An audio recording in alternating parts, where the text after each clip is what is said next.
Mari kita lanjutkan episode kemarin. Sebelumnya jangan lupa like dan subscribe biar Mimin lebih cepat uploadnya.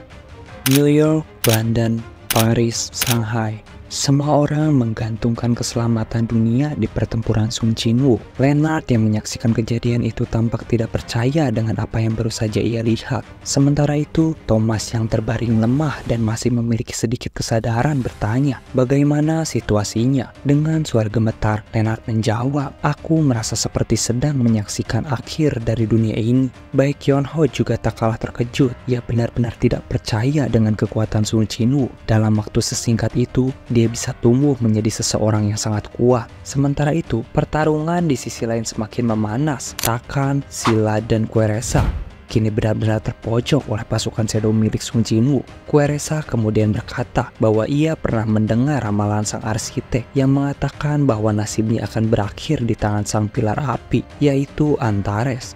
Karena ramalan itu, Quaresa menjadi semakin agresif. Dia menyerang tanpa sebuah rencana. Namun Sun Jinwoo membalas serangannya sambil berkata, takdir itu belum tentu menjadi kenyataan. Jauh dari medan utama, Lim Taegyu hanya bisa menonton dari kejauhan. Ia sedang menunggu momen yang tepat untuk ikut bertarung. Namun, ia tak menemukan sedikit pun celah di antara pertempuran tersebut. Keraguan mulai menyelimuti pikirannya. Semua ranger lain, anggota guild assassin dan reaper, sudah dikalahkan lebih dulu. Ia tahu jika ia hanya diam, maka semuanya tetap akan berakhir di tangan para monark yang baru saja muncul. Dengan tekad yang berat, Lim Taegyu akhirnya memutuskan untuk bertindak. Namun sebelum ia sempat melangkah lebih jauh, seseorang tiba-tiba muncul di belakangnya dan menghentikannya. Sosok itu berkata, tenanglah. Lim Taegyu langsung berbalik. Orang itu adalah Song Ilwan. Di sisi lain, para hunter yang berada di lokasi itu hanya bisa berdiri terpaku. Tak ada satupun dari mereka berani ikut campur dalam pertarungan Sun Jinwoo. Mereka tahu kekuatan mereka bahkan tak sebanding sedikit pun. Yang bisa mereka lakukan hanyalah menatap, menunggu, berharap ada celah sekecil apapun untuk membantu. Sementara itu, Quaresa yang sempat terkena serangan Sun Jinwoo dengan cepat memulihkan dirinya. Rasa marah jelas terpancar dari wajahnya, terutama setelah mendengar ucapan Sun Jinwoo. Kata-kata itu membuat Quaresa meledak dalam amarahnya. Ia lalu melancarkan serangan beracun, dan racun itu berhasil mengenai Sun Jinwoo. Namun seperti yang kita tahu, Sun Jinwoo memiliki kemampuan untuk menetralkan segala jenis racun. Dengan mudah, ia menghapus efek racun tersebut dari tubuhnya, yang membuat Quaresa semakin murka. Dalam amarahnya, Quaresa melepaskan seluruh kekuatan yang ia miliki. Tubuhnya bertransformasi ke bentuk yang jauh lebih kuat. Namun justru di saat itulah Sun Jinwoo melihat sebuah celah. Dengan cepat, ia menggunakan ruler authority miliknya untuk menarik tubuh Quaresa ke arahnya, lalu melancarkan serangan telak yang menghantamnya secara langsung. Tubuh Quaresa terpukul keras, wajahnya perlahan menghilang, seolah menyadari bahwa inilah akhirnya. Di saat terakhirnya, Quaresa berkata, aku adalah makhluk yang terlahir dari kegelapan dan kini berakhir oleh kegelapan yang tak memiliki batasan. Tak lama setelah Quaresa berhasil dikalahkan, muncul sebuah notifikasi, Pledge of Monarch Quaresa telah dikalahkan. Level Sun Jinwoo pun naik 3 tahap sekaligus. Sila yang melihat kejadian itu tampak tak percaya. Dia berkata, bagaimana bisa Sun Jinwoo mengalahkannya, padahal dia bahkan belum menguasai kekuatannya secara penuh. Rakan kemudian berkata, kau benar, kekuatan Shadow Monarch itu belum sepenuhnya bangkit. Dia mulai terlihat kelelahan. Dia masih mengandalkan banyak shadow lemahnya. Ini adalah kesempatan kita. Sebelum kekuatan aslinya benar-benar bangkit, kita harus mengalahkannya sekarang juga, atau kita akan merasakan ketakutan yang dulu pernah kurasakan. Sun Jinwoo yang merasakan aura Beru mulai memudar langsung berusaha menariknya kembali. Namun sayangnya, sistem memberikan notifikasi bahwa Beru tidak dapat bisa ditarik. Tanpa pikir panjang, Sun Jinwoo melesat untuk menyelamatkannya. Beruntung ia sempat melepaskan Beru dari genggaman Raka, karena jika tidak, Beru akan benar-benar menghilang. Di situasi yang masih belum membaik, Silad yang sebelumnya telah tersadar oleh perkataan Raka kini melepaskan seluruh kekuatannya. Tubuhnya berubah, bertransformasi ke bentuk yang jauh lebih menyeramkan. Dengan sekali gerakan, Silad membekukan seluruh shadow yang tersisa dan menyerap mana dari bayangan-bayangan yang terkena serangannya. Hal itu membuat mana Sun Jinwoo terus terkuras seiring berjalannya pertarungan. Silat melancarkan serangan demi serangan yang sangat kuat, bahkan membuat Sung Jinwoo kewalahan. Ukuran tubuh Silat meningkat, kecepatannya pun melonjak drastis setelah melakukan transformasi tersebut. Dalam satu ketika, Silat berhasil menghantam Sung Jinwoo hingga terpental jauh. Silat kemudian berkata bahwa ia akan mengakhiri ini dengan cepat. Ia lalu melesat maju dan memberikan satu tebasan kuat. Beruntung Sung Jinwoo berhasil menahan serangan itu dengan tepat waktu. Pertarungan kembali berlanjut dengan benturan dan serangan yang sangat kuat. Di dalam hatinya, Sung Jinwoo menyadari sesuatu. Ia bisa melihat setiap gerakan Silat, tapi tubuhnya tak mampu mengikuti kecepatan Silat sebelumnya. Sung Jinwoo kemudian memutuskan untuk mengakhiri pertarungan tersebut dengan satu serangan yang sangat cepat. Namun, Silat yang membaca niatnya hanya tersenyum dan berkata, apapun yang kau rencanakan, semuanya akan sia-sia. Tepat setelah itu, Sung Jinwoo menghilang dari pandangan Silat dan bergerak dengan kecepatan penuh. Dia muncul tepat di belakang Silat. Silat hanya tersenyum, dan tiba-tiba Rakan yang sejak tadi menunggu waktu yang tepat akhirnya berhasil melancarkan satu serangan mematikan. Serangannya tepat mengenai titik vital Sung Jinwoo. Dengan senyum puas, Rakan berkata, sepertinya kau tidak sehebat itu tanpa kecepatanmu. Sung Jinwoo yang sudah tak berdaya melepaskan kedua dacernya. Ia tahu bahwa levelnya kini sudah sangat tinggi, dan dengan sisa tenaganya, ia berusaha melepaskan diri dari serangan Rakan. Namun sebelum ia sempat bergerak lebih jauh, Silat tiba-tiba melancarkan satu serangan kuat dan berkata, kenapa kau tidak bisa menggunakan skill penyembuhanmu seperti tadi? Ternyata aku benar, kau hanyalah wadah yang belum sempurna. Sayang sekali, kau takkan bisa melihat pasukan kami turun ke dunia dan menghapus seluruh manusia dari keberadaannya. Kau juga takkan bisa melindungi orang-orang yang kau sayangi. Sung Jinwoo yang terluka parah mencoba terus bertahan, namun tubuhnya mulai membeku. Sistem kemudian menampilkan notifikasi terakhirnya. Player telah mati. Namun tiba-tiba sebuah skill unknown yang sebelumnya tak pernah bisa terbuka secara misterius aktif dengan sendirinya. Sung Jinwoo pun terbangun dengan napas tersenggak. Ketakutan jelas tergambar di wajahnya, seolah mimpi buruk yang baru saja ia alami terasa begitu nyata. Dalam kebingungannya, ia bertanya dalam hatinya, apakah semua kejadian tadi cuma mimpi? Seharusnya serangan S-Dacer itu sudah mengalahkanku, tapi kenapa aku masih di sini? Tak lama kemudian, Wo Jinjul datang dan menyapa Sung Jinwoo yang baru saja sadar. Sung Jinwoo langsung bertanya, Ketua Wo Jinjul, bagaimana dengan monsternya dan bagaimana bisa aku masih tetap hidup? Wo Jinjul tampak kebingungan mendengar pertanyaan itu. Ia menatap Sung Jinwoo dengan wajah heran dan berkata, ada 3 hal yang perlu kau ketahui. Yang pertama, aku bukan ketua asosiasi hunter Korea. Yang kedua, siapa sebenarnya patung-patung raksasa yang para hunter maksud? Dan yang ketiga, bagaimana bisa kau mengenalku? Sung Jinwoo terdiam. Ia benar-benar terkejut mendengar jawaban itu.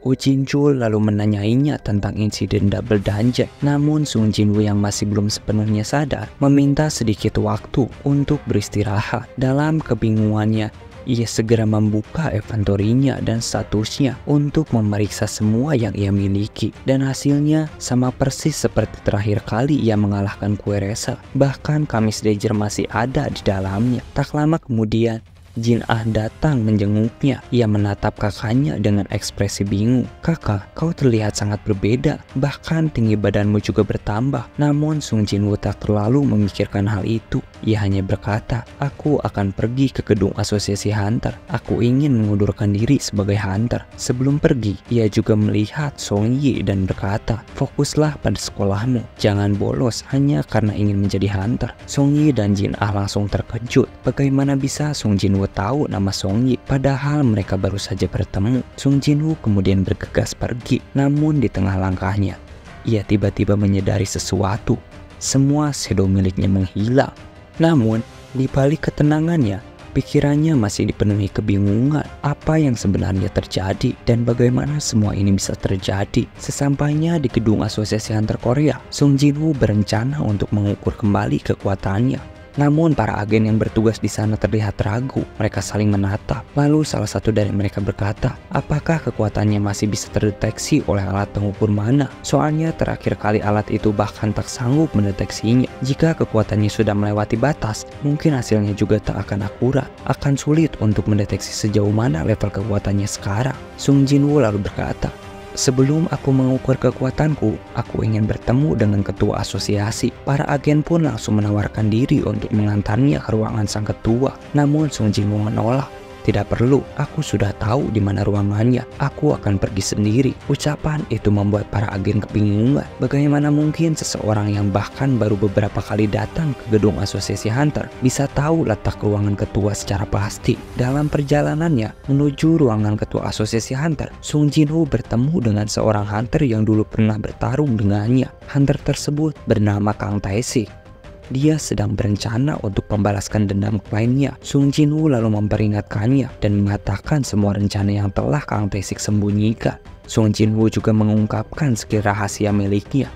Dia kemudian mengambil dager milik Kang Tae-sik dan berkata bahwa dia tahu segalanya dan jangan sampai kau melakukan rencana tersebut. Karena jika kau melakukan hal tersebut, dia akan menghabisinya. Wajah Hunter itu seketika memucat. Bagaimana mungkin dia tahu semua detail rencananya yang bahkan belum ia ungkapkan pada siapapun. Hunter itu hanya bisa berdiri kaku, bukan hanya ketakutan, tapi juga karena rasa tak percaya. Bagaimana bisa seseorang yang tak dikenal tiba-tiba mengetahui semua tentang dirinya, bahkan sampai ke rahasia terdalam yang ia sembunyikan. Sung Jinwoo kemudian melanjutkan perjalanannya menuju ruang ketua asosiasi Hunter. Saat mereka akhirnya bertemu, Sung Jinwoo terlihat sangat terkejut melihat ketua asosiasi Hunter, Go Gun-hye, masih hidup dan sehat, sama persis seperti pertama kali mereka bertemu dulu. Go Gun-hye lalu menyambutnya dan mempersilahkannya untuk duduk. Mereka berbincang mengenai kabar mereka, dan setelah itu Sung Jinwoo langsung meminta agar raid ke Pulau Jeju segera dihentikan dan memohon agar dirinya saja yang dikirimkan untuk menyelesaikannya. Go Gun-hye yang mendengar hal itu terlihat kesal. Ia tahu sudah berkali-kali para hunter terbaik dikirim ke Pulau Jeju, namun tak satu pun yang kembali. Raid demi raid selalu gagal, dan setiap kegagalan hanya menambah luka di dunia perhunteran. Namun di tengah kekesalan itu, Go Gun-hye tiba-tiba terdiam. Aura yang terpancar dari tubuh Sung Jinwoo begitu luar biasa. Kekuatan yang ia rasakan jauh melampaui batas manusia, bahkan melebihi para hunter nasional yang dikenal sebagai puncak kekuatan dunia. Go Gun-hye benar-benar tidak percaya dengan apa yang ia lihat. Sung Jinwoo kemudian berkata, hanya aku yang bisa menyelesaikan raid itu. Sesaat setelah kata-kata itu terucap, sistem tiba-tiba memberikan notifikasi, apakah Anda ingin memutar ulang dunia? Setelah itu, Sung Jinwoo mulai melanjutkan perjalanannya dan melakukan banyak raid. Namun kali ini semuanya begitu sempurna karena semua perjalanan tersebut telah Sung Jinwoo lalui sebelumnya. Setiap kali ia menyelesaikan dungeon, notifikasi itu selalu muncul lagi, dan lagi. Hari demi hari berlalu begitu cepat, seakan waktu terus berputar tanpa akhir. Sampai akhirnya Sung Jinwoo tak tahan lagi. Dengan amarah dan keputusasaannya, ia berteriak, cukup, mau sampai kapan semua ini terjadi? Aku tahu kau terus memantauku dari atas. Aku tahu semua ini palsu. Tunjukkan dirimu. Tiba-tiba, ruangan yang tadinya terang berubah menjadi gelap gulita. Semua suara lenyap, seakan dunia berhenti berjalan. Sistem mulai error, menampilkan ratusan notifikasi yang muncul tanpa henti. Di situasi menegangkan tersebut, Sung Jinwoo bertanya, siapa kau sebenarnya? Dari dalam kegelapan, langkah kaki perlahan terdengar menembus keheningan. Sosok itu kemudian muncul. Dia sangat besar, berwibawa, dan memancarkan aura kematian yang luar biasa. Dia adalah Asborn, Raja Kematian, penguasa bayangan.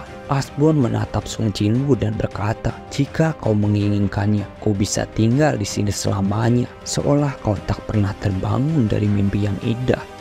Namun Jinwoo berkata, jadi maksudmu, aku akan terkurung di sini selamanya, di dunia ilusi buatan? Asborn menjawab, tidak, Ini bukan dunia yang kubuat. Dunia ini tercipta dari keinginanmu sendiri. Keinginan untuk memperbaiki kesalahan yang telah kau lewati. Kekuatanku hanya mewujudkannya. Tempat ini adalah domainku. Tempat peristirahatan abadi. Aku telah mengawasimu jauh lebih lama dari yang kau bayangkan. Aku tahu kau adalah orang yang paling dekat dengan kematian. Dan juga orang yang paling keras melawannya. Aku adalah catatan dari usahamu. Saksi dari perlawananmu. Dan hadiah dari seluruh penderitaanmu. Aku adalah kematian, peristirahatan, dan rasa takut itu sendiri. Aku adalah dirimu. Di dalam domainku ini, semua yang kau inginkan bisa menjadi kenyataan. Apapun itu, dunia, waktu, bahkan takdir, bisa kau ubah sesuka hatimu. Meski hanya di dalam tempat ini, Jinwoo bisa merasakan betapa dahsyatnya kekuatan yang mengalir di balik perkataan Asborn. Asborn kemudian melanjutkan perkataannya. Domain ini adalah mahakarya kekuatan bayangan. Satu-satunya tempat di mana pikiran dapat menciptakan kenyataan. Jinwoo yang masih kebingungan kemudian bertanya, kalau begitu, apakah itu berarti kita memiliki kekuatan yang sama? Kekuatan untuk mengubah dunia? Asborn menjawab, aku telah lama menunggu momen ini. Aku adalah Asborn, sang shadow monarch, penguasa kematian dan kegelapan yang tak berdasar. Biar kutunjukkan semuanya, masa lalu yang telah membentuk diriku. Begitu kata-kata itu terucap, kegelapan di sekitar mulai berputar. Tubuh Jinwoo terseret masuk ke dalam pusaran cahaya. Di sisi lain, di luar domain tersebut, Sung Jinwoo yang telah tak bernyawa berhasil disegel oleh kekuatan es milik Sila. Tak ada sedikit pun keraguan di wajah Raka karena keberadaan Jinwoo benar-benar telah lenyap. Leonard dan para hunter yang berada di sekitar medan pertempuran terlihat panik. Mereka tak bisa merasakan sedikit pun hawa keberadaan Sung Jinwoo. Baik Yeonho yang juga merasakan hilangnya aura Jinwoo justru lebih mengkhawatirkan para monark yang mungkin akan segera mengamuk. Di tempat lain, Lim Taegyo menyesali keputusannya yang sempat mengurungkan niat untuk membantu Jinwoo. Ia sangat kesal pada dirinya sendiri karena sempat mendengarkan ucapan Sung Ilwa. Dengan penuh amarah, ia berteriak bahwa menyerangnya ataupun tidak, hasilnya akan tetap sama saja. Para monark itu tak akan bisa dihentikan oleh siapapun selain Sung Jinwoo. Taegyo pun bersiap mengambil kuda-kuda dan hendak melepaskan serangan ke arah es monark. Namun sebelum sempat melakukannya, sebuah aura hitam pekat tiba-tiba memancar dari dalam segel es. Aura Black Heart milik Sung Jinwoo. Energi luar biasa itu menyelimuti seluruh area pertempuran. Sila dan Rakan langsung menyadari bahwa ini adalah tanda kebangkitan Asborn. Mereka tahu jika dibiarkan, masalah besar akan segera datang. Maka tanpa ragu, mereka berdua berencana menghancurkan Sung Jinwoo sepenuhnya sebelum Asborn bangkit kembali. Namun tepat sebelum mereka sempat menyentuh bongkahan es itu, Rakan tiba-tiba terkena satu tendangan keras dan terlempar jauh bersama Sila. Sebuah entitas tak dikenal muncul dengan aura emas yang berkilau di sekeliling tubuhnya. Ia bergerak sangat cepat, memegang dua dager di tangannya. Tak lain dan tidak bukan, dia adalah Sung Ilwan, ayah dari hunter Sung Jinwoo. Dengan sorot mata tajam, ia berkata, mulai detik ini, tak ada yang boleh menyentuhnya. Sung Ilwan berdiri di antara mereka, bertarung untuk melindungi kebangkitan sang shadow monarch.